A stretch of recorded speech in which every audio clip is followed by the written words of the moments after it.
What's your story? How did you get here? What happened? Well, I moved here 3.5 years ago to be in the wine industry. You know, me too. 3.5 years ago. Oh, really? Yeah. Okay. I got not here, for wine, but not for wine, yeah. but you got here 3.5 years ago. Yes. Yeah, I came out to work for Witness Street Vineyards. It's in the Willamette Valley in Salem, and the interns that worked that year had lived in Portland.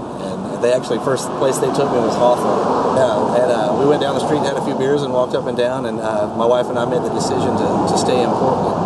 And coming from where? Huntsville, Alabama. Oh, damn! Yeah. So this is a major culture shock. In a good way. Semi. Huntsville's a pretty sharp town. It's actually got more PhDs than any city in the United States. Well, when I mean culture shock, I came from New York, Buffalo, New York. Yeah. And you would think, how much big of a culture shock. It's quite different here. People come from a whole different. It's a whole different way everyone's been raised or something. Exactly. A buddy of mine said it best. He said he was sitting in a bar recently, and after the 5th song from his music collection came on, he realized that for the first time in his life, he was the most normal person in the room. So, yeah, it was perfect. Yeah. I've said before, you could have my ass sewn in my head and no one would look. Right. Yeah, and I have seen it all. I've had, being perched right on the street, you see a lot of really interesting characters, and it never stops. Which is a great neighborhood. This is actually my neighborhood also. Yeah. So you came here to go into the wine industry. Doing what? I work harvest for Witness Tree. I do pretty much everything, like from picking the grapes to punch downs to, helping with bottling, the whole deal. Really? And I've just, happened to be working for a catering company here in town for the off season because it's seasonal work. Sure. Yeah, you top the last barrel, they put their arm around you and say, "Great job, you're fired. See you next year." See ya. Yeah, so I came here and I was working for a catering company, and the lady that books all the parties for the catering company had this as a breakfast shop. Which was it the whole bowl? It was the swine and grind. The swine and grind, I remember. Yeah. Yes. Katie had the swine and grind. Okay. And homemade biscuits. That was a great little shop.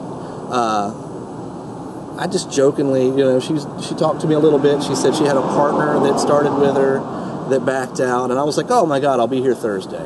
I showed up Thursday with $200 worth of groceries, and I've been going off of that ever since.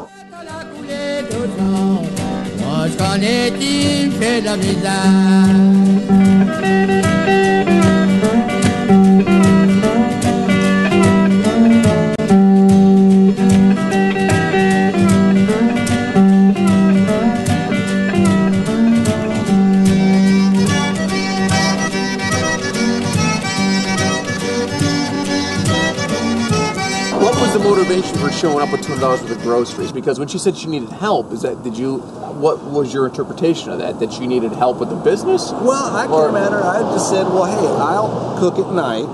I'll serve whatever, I'll come in at night, and we'll share the rent. So you saw this as a total opportunity, and you came with your guns loaded, so to speak. Yeah, ready to go. Okay. Yeah, very good. And it was January, totally rainy, crappy weather the whole time. But at the same time, I started selling. And right after that, a local news station did an interview about the Magic Shack. This is the Magic Shack. Interesting. The Whole Bowl used to be here. Zach Shack before that used to be here. It's like an incubator for restaurants, apparently. Yeah, we'll test that theory. Yeah, see what happens. Wow, and it's been a whirlwind, I'm now, I guess, 8 months in. Wow. Well, the motivation for us coming here was just because my partners at Deborah were just fans of the food. Oh, cool. Can you tell us a little bit about the food? What's the inspiration? Obviously, you're from the South, so that's Southern cooking. Well, I was born in Slidell, Louisiana, and my great aunt, she lived there, and I visited there summers for the first 15 years, and I had to get a taste of all of her food. And after she passed away, I was looking in my grandmother's hope chest, and I found this notebook from 1936 that had the roux recipe and the gumbo recipe. And, actually the sweet pickle recipe that I've just brought in, these house-made sweet pickles. If you hadn't tried those yet, they're... No, I'm about to. Trust me. Just kind of like my grandmother's guide to setting up her kitchen when she got married in 1936. Oh, my gosh. So, all this You still have the book? I still have the book. Really amazing. Yeah, I still have the book. And I've just gone with that. This is stuff that I trust wholeheartedly, and Creole Food... there's a big leeway for error there, so if it's not done right, it's not done. What's the definition of Creole? What makes it Creole? Well, it's a mixture of Portuguese, French, African, Spanish, right, and Native American. So basically, when the area around New Orleans was settled, they saw the locals making these stews, this black broth stews, right? And they were asking them what it is, and it's sassafras leaves.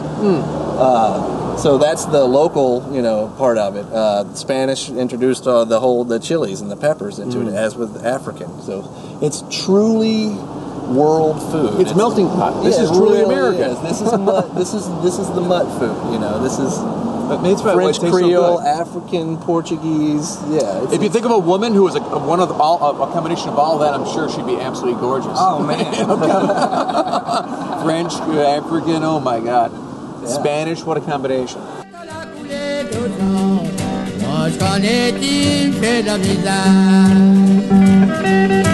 What's the inspiration for the rabbit skull and the art? It's funny that you ask. Hand me Poe. Poe, huh? He's getting a little threadbare here. But yeah, this is Poe.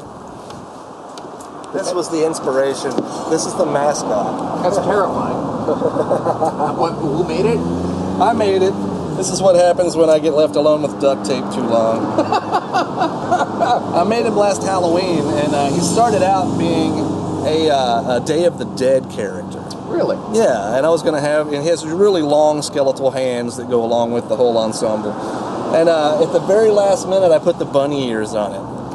And people started saying the strangest things, but everybody was saying kind of the same thing.